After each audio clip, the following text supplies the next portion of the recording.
What you didn't know about the rumored toxicity on The Kelly Clarkson Show. The Kelly Clarkson Show began in September 2019. Since then, the show has prided itself on being multifaceted in every right, from interviews to heartwarming surprises to Clarkson opening up about her divorce from her estranged ex-husband, Brandon Blackstock. However, it hasn't escaped the rumors of its own internal toxicity. Several employees have come forward claiming an unhealthy work environment, starting with them not being made aware that the show would be moving from Los Angeles to New York and spanning to producers, making the lives of other employees miserable. Clarkson has since responded to the claims, but her absence from the show for 2 weeks in February 2025 and rumors of her departure don't help the show's case. After the Since You've Been Gone singer's brief sabbatical, a source revealed to TMZ that Kelly herself is completely fine. She's been dealing with a personal matter that does not directly involve her. However, the rumor mill is still claiming that Clarkson is gearing up for her exit. An insider revealed to Page 6 in April 2025 that the superstar wants to step down in order to spend time with her 2 kids. The show is grueling. It's a whole lot of work, and I hear that Kelly would like to spend more time down south, the insider claimed. As the show's fate hangs in the balance, let's break down all of the toxic rumors that have emerged. Employees weren't aware that the show's filming would be switching coasts. In May 2023, Variety published an article detailing that The Kelly Clarkson Show would switch from filming in Los Angeles to New York. The information was confirmed by an NBC Universal spokesperson, and the article went on to detail that the incentive for the move was because of the state's film tax credit. But allegedly, the employees had no idea.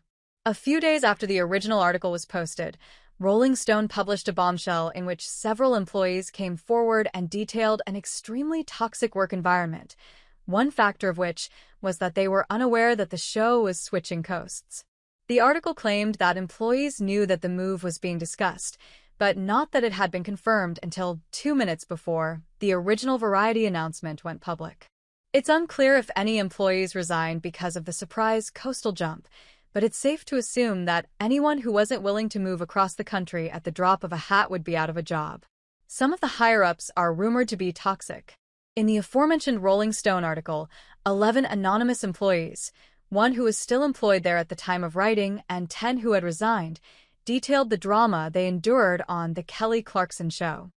Everything suggested that it was at the hands of producers, one of which was the executive producer, Alex Duda, but never Kelly Clarkson herself. Former employees say the toxic behavior behind the scenes starts with Duda, who shields Clarkson from what staffers say they're enduring because of the climate Duda created.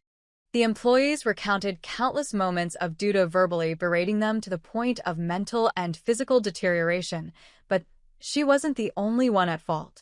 There's a divide behind the scenes between staffers who are favored by executive and senior producers and those who aren't. On top of the verbal abuse, a few claimed to have not been paid enough, and even brought up a 2-week Christmas hiatus during which they had not been paid. Almost all of the employees who spoke to Rolling Stone brought up the internal misconduct to HR, but were only met with more disregard. "I don't know what HR does at that show, frankly," one employee said. Nothing of consequence happened. Many suggest that NBC and the show's HR team are protecting the show and maintaining how it's currently run because of its success. Kelly Clarkson responded to the claims. It's crucial to note, once again, that the employees who came forward for the Rolling Stone article had nothing but positive things to say about Kelly Clarkson. However, after the outpouring of backlash, it warranted a response from the show's host and NBC. Rolling Stone updated the article after an NBC Universal spokesperson gave a statement. "We are committed to a safe and respectful work environment and take workplace complaints very seriously, and to insinuate otherwise is untrue. When issues are reported, they are promptly reviewed, investigated, and acted upon as appropriate." The Kelly Clarkson Show strives to build a safe, respectful, and equitable workplace that nurtures a culture of inclusivity and creativity. Clarkson, on the other hand, took to Instagram with her personal message. The captionless post consisted of 3 black images overlaid with text, reading, "In my 20 years in the entertainment industry, I've always led with my heart and what I believe to be right. To find out that anyone is feeling unheard and or disrespected on this show, is unacceptable. She went on to detail how their transition from LA to New York was going to be handled with care and met with new East Coast team members who strived for the same. She concluded by announcing that she, along with the higher-ups, would be partaking in leadership training.